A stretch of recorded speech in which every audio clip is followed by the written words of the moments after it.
We are so easily manipulated by that. And it's really something that we have to do something about, including these recent investigations. I want to agree with this. Yeah, we were talking about this yesterday. I do believe foreign actors are engaged in trying to sow discord, and it's several.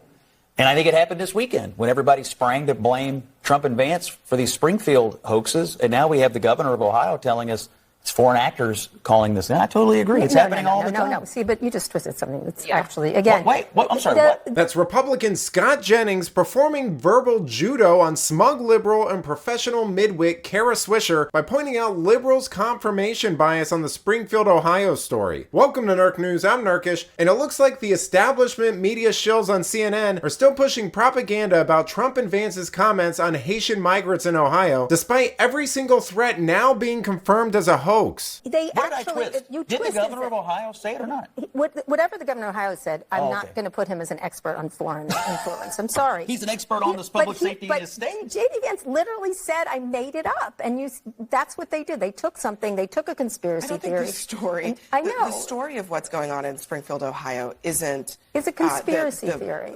It's not. He's literally saying that foreign actors are calling in bomb threats and other public safety threats. I'm trying to agree with you, and you won't even take it. But I won't take it because you shifted. Two bipartisan moments. I'm trying to agree with you. Can we take one step back? Okay, perhaps would people even know where Springfield, Ohio was if J.D. Vance hadn't made up a rumor about Haitian immigrants eating cats? Like, can we at least agree that... I used to live there, and you're from there, so we would. Most Americans. Or would they even be talking about it if he hadn't started the story? And also, Scott, I think the point that I'm trying to make is that part is much more important than whether or not the bomb threats were called in by some 5-year-old, 7-year-old anywhere in America or a foreign entity. I think if foreign entities are calling into towns in America and scrambling people in America, that is a major problem. They wouldn't be doing that if not the for thing Obama. didn't start in the first place. I think foreign. To her point, I agree. I think foreign actors are constantly looking for ways to scramble us. I totally agree. Yeah, I mean, they certainly are, and I guess they're getting a lot of fodder in our politics these days. Everyone, stick around for us. Coming up next, a remark. You've got to love how the narrative on this is absolutely shifted for liberals. Initially, they were trying to appeal to authority and debunk Trump and Vance's statements about residents complaining to them about this stuff. They were saying things like it didn't happen, or there were only a few people saying it was, and they weren't city officials, so they obviously don't know anything. Now suddenly that their narrative about Trump's rhetoric being dangerous is crumbling before their eyes, and the governor has confirmed that all of these reported threats were hoaxes, these political hacks want to pull a 180 by downplaying statements from government officials and questioning whether the threats were really even important in the first place. We saw the same exact tactic when Jennings was on earlier in the week with that ridiculous Eddie Murphy character discussing this. I wouldn't campaign in Ohio either because I think Donald Trump's going to win by double digits there. But I do think it's important when we think about this story. All weekend long, we were told that what Trump and Vance were doing, they were directly responsible for these bomb threats and whatever. Today, in case you missed it, the governor of Ohio said the bomb threats were hoaxes and they were coming in from overseas.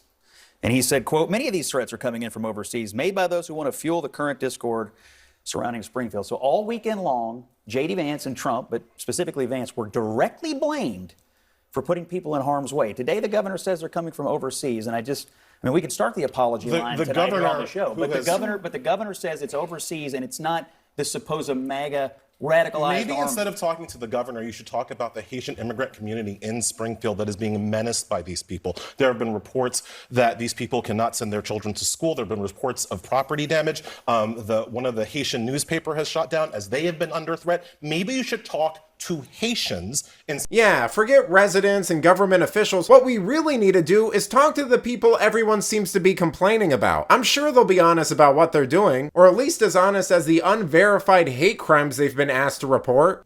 Call me crazy, but I have a feeling that this story they've been harping on for weeks is about to be swept under the rug and never discussed again. Just like when Trump said China virus, and the left was claiming it was causing all sorts of violence against Asians, and Nancy Pelosi had to go to Chinatown to do a dance and hug people or whatever. Then facts came out about who was actually doing these attacks, and we never heard about it again because it was inconvenient for the left. But let me know what you think. Is this the last we're going to hear about Springfield and Haitians? Let me know in the comments, and if you enjoyed this video, please give it a like and subscribe to the channel. This stuff really does help us out. Until then, this has been Nerk News. Thanks for watching. Bye!